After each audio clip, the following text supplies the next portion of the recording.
விவசாய மசோதாக்கள் நம்ம விவசாயிகளுக்கு நல்லதா கெட்டதான்னு முடிவு செய்யறதுக்கு முன்னாடி இதுவரைக்கும் இருந்த நிலவரம் என்னன்னு பாப்போம். இவ்வளவு நாளா நம்ம விவசாயிகள் விவசாய மண்டி மூலமா கமிஷன் ஏஜென்ட்டுகளுக்கு மட்டும் விற்கக்கூடிய சூழ்நிலை இருந்து வந்துச்சு. அவங்க வச்சதுதான் சட்டம்னு இருந்ததால விவசாயிகளுக்கு லாபம் கம்மியாவும் இடைத்தரகர்களுக்கு கொழுத்த லாபமாவும் கிடைச்சிட்டு இருந்துச்சு.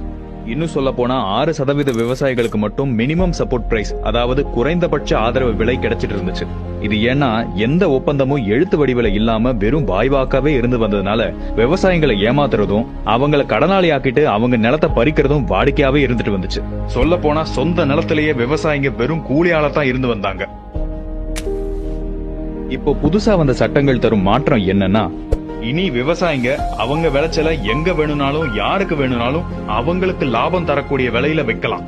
இதனால விவசாய பொருட்களை விவசாயிங்க கிட்ட இருந்து வாங்குறதுல மண்டி கமிஷன் ஏஜென்ட்டுகளுக்கும் மொத்த விற்பனையாளர்களுக்கும் கார்பரேட் கம்பெனிகளுக்கும் நடுவுல போட்டி அதிகரிக்கும்.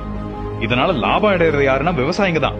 எம்எஸ்பியை விட நிச்சயம் அதிகமாவே பணம் கிடைக்கும்ன்ற நிலைமை ஏற்படும். ஒப்பந்த அடிப்படையில விவசாயம் செய்யற விவசாயிகள் பெரிய பெரிய நிறுவனங்க கூட ஒப்பந்தம் செஞ்சுக்கலாம். ஆனா அது எழுத்து வடிவில தான் இருக்கணும்னோ, ஒப்பந்தத்திலிருந்து விவசாயிகள் எப்ப வேணும்னாலும் வெளியே வரலாம். ஆனா அந்த நிறுவனங்கள் ஒப்பந்தத்துக்கு கட்டுப்பட்டு தான் ஆகணும்னோ, எந்த சூழ்நிலையிலும் அவங்க விவசாயிகளோட நிலத்தை லீஸுக்கோ இல்ல விலை கொடுத்தோ எழுதி வாங்க முடியாதுன்னு சொல்லுது இந்த புது சட்டம். முறையா நம்ம விவசாயிகள் முதலாளிகளா மாறுவாங்க. இப்போ முடிவு பண்ணுங்க, யாரு விவசாயிகளுக்கு எதிரானவங்கன்னு. இந்த சட்டத்தை ஆதரிப்பவர்களா இல்ல இந்த சட்டத்தை எதிர்ப்பவர்களா? இதுவரைக்கும் தொழிலாளி, இன்று முதல் முதலாளி.